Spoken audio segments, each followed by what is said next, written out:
Hello, I'm Don Daler, and this is 2020 in Touch. On Friday, we had a new entry in our series, Myths, Lies, and Downright Stupidity. Of the 10 myths we covered, and you won't be surprised at this one, the most talked about was gun control reduces crime. Here's John Stossel.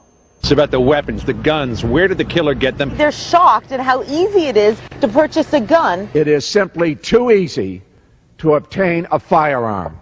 The belief that gun control prevents gun crime is why many were upset this spring when a bombshell court ruling could put handguns back in D.C. homes.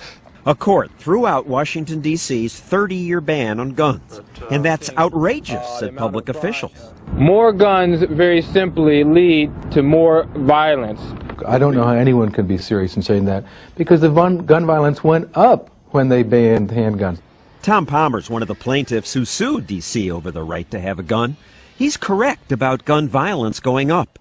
Since Washington's gun law passed, the murder rate actually increased, even while America's murder rate dropped. It's because guns can also save lives, says Palmer, as one saved his years ago in California.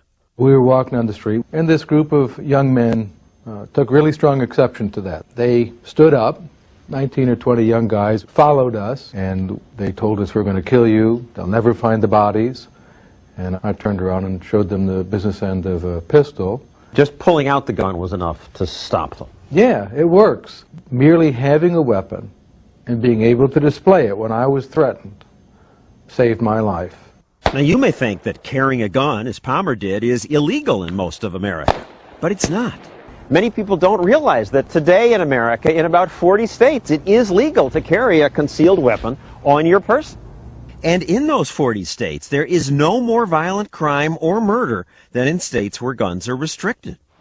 The town of Kennesaw, Georgia, went a step further and passed a law requiring every household to have a gun. Did they then experience a crime wave? No. Well, after the city ordinance passed, there was actually a decrease in reported crime in the Kennesaw area, especially violent crime. Now, I don't want politicians ordering me to have a gun, and the law isn't enforced here. But townspeople we talk to like the law. I think it makes people think twice. This is a very peaceful place to be. We should have guns. I mean, that's what free society do. These maximum security felons said they fear an armed victim much more than the police. When you're going to rob somebody you don't know, it makes it harder. And they said gun laws don't matter to them. They don't obey them. I'm not worried about the government saying that I can't carry a gun. I'm going to carry a gun anyway.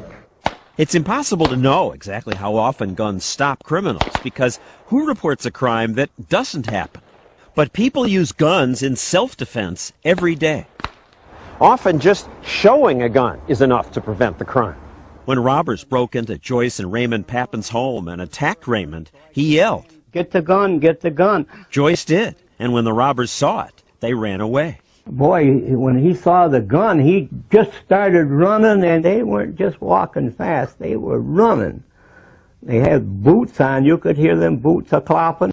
Joyce says having a gun changes the balance of power. And here's a controversial idea.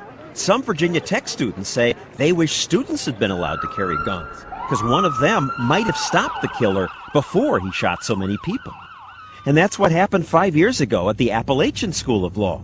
Hearing shots, 2 students went to their cars, got their guns, and helped restrain this shooter until police arrested him. One of the things that the gun does is it equalizes unequals. My mom told me when I was a young boy, because she was armed, she was never afraid. So, gun control isn't necessarily crime control. In fact, the National Academy of Sciences reviewed hundreds of studies and could not document a single gun regulation that reduced violent crime or murder. If someone gets into your house, which would you rather have, a handgun or a telephone? You can call the police if you want, and they'll get there, and they'll take a picture of your dead body. But they can't get there in time to save your life. The first line of defense is you.